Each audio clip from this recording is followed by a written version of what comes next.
Good day to you, wherever you are. I hope you're having a beautiful day. I realized overnight that I wanted to put a postscript to the video I made yesterday about Zen and the art of online dating. There was one part of it I left out that I just would kind of want to put out there. So I was talking yesterday about how it's really good to have a process focused rather than a content focused, not just in terms of dating and romance and that kind of thing, but in all of life. I mean, that's just the way to go through and have a connected, loving, satisfying, free, happy life is to be looking at life all the time as much as possible from a process point of view rather than a content point of view. And if you don't know what I mean by that, check out the video I made yesterday because I explained that at some length. So I was talking about it yesterday in terms of my own process and looking to see what's going on in me and what am I doing in relationship in this case to being involved with women and doing the online dating thing and everything. And that's really good and helpful because that helps me to see what's going on with me and helps me to let go and end suffering and approach the whole thing without being caught in unhappiness and dysfunction and all these things we get into. The other side of it, though, is that it's also really good to have a process focus in terms of the other person. And this is really useful. It's funny because people don't do that. Can't tell you how many people I've talked to who have described, getting into a relationship with someone and pretty much ignoring all the evidence that is coming through about where the other person is and what they're doing, where they're coming from, because they want something. I really want a relationship, whatever. I really want something. And so I'm going to fixate on that, on what I want, and ignore all the information that's coming my way about what's actually going on here and what I'm dealing with. And so a process focus in terms of the other person is the opposite. I want to be, and this is what I did, who is this person? How are they showing up? Because that's going to tell me a lot about who they are and how they're going to show up in the future. There's kind of one little rule of thumb that makes sense to me and just is really helpful to me, which is that the way somebody is showing up right now is how they're going to show up always, very likely. Somebody who really wants to wake up and end suffering and who's really paying attention and doing sincere spiritual work will have the opportunity gradually to change over time.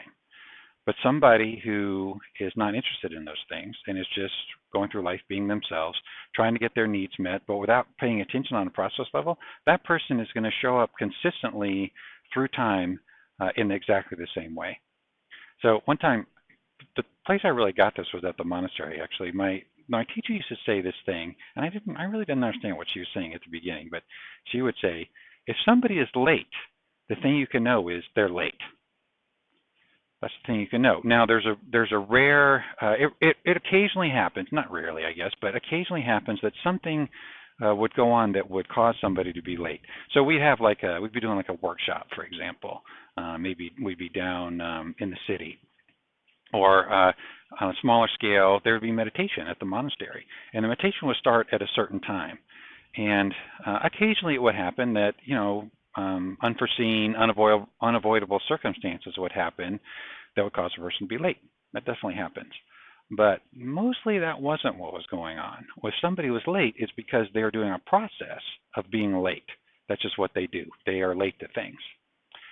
And the understanding was that if that wasn't addressed, that's the way the person always would be. And so the way it happened at the monastery was, let's say at the monastery, it was meditation. The door closes precisely at the time the meditation starts. So if it starts at 6 a.m., precisely at 6 a.m. the bell would ring to begin meditation. And if someone was 2 seconds after 6 a.m. late, then they wouldn't be allowed in the hall.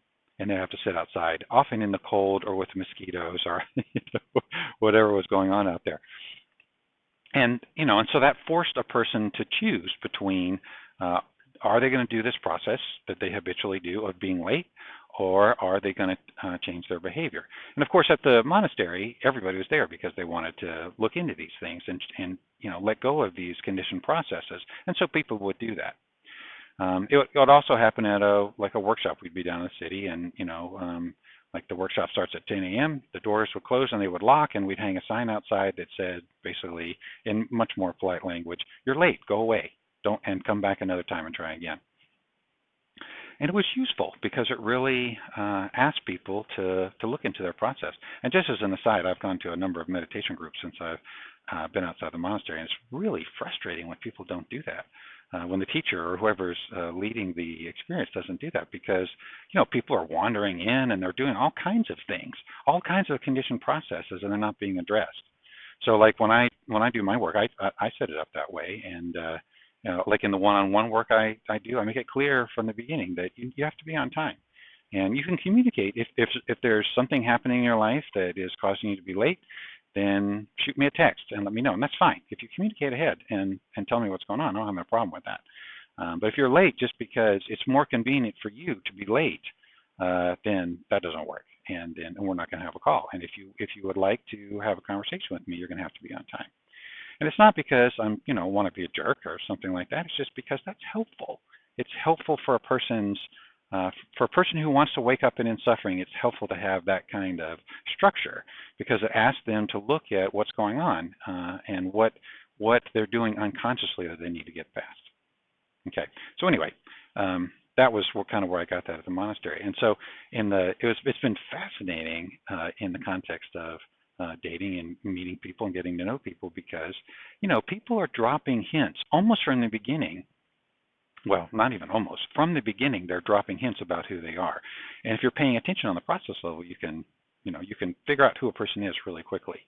And you have to ignore what they're saying about who they are, because now does happen, and to me it's pretty rare that a person is speaking about who they are and they're telling the truth. But generally, people are. I'm not saying people are willfully lying, although that does happen, but I think that's pretty rare too.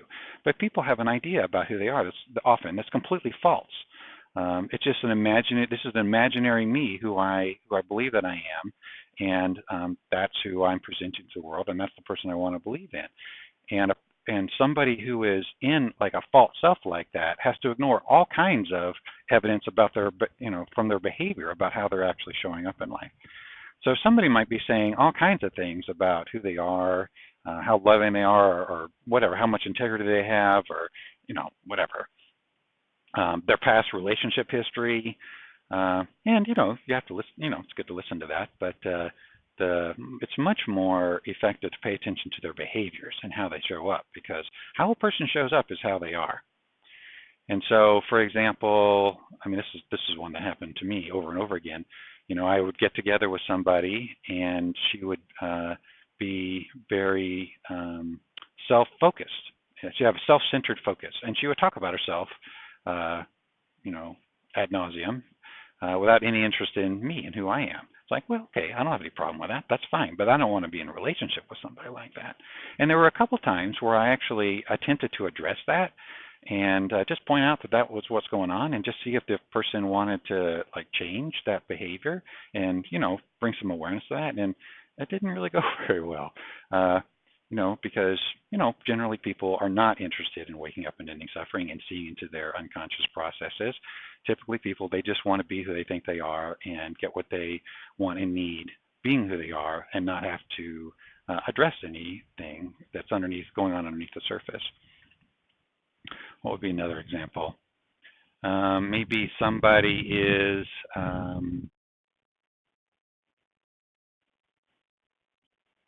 maybe they do little aggressive things, or maybe they have a tendency to be right about everything. Whatever I say, they're going to contradict it in some way. Or maybe they have a tendency to be negative.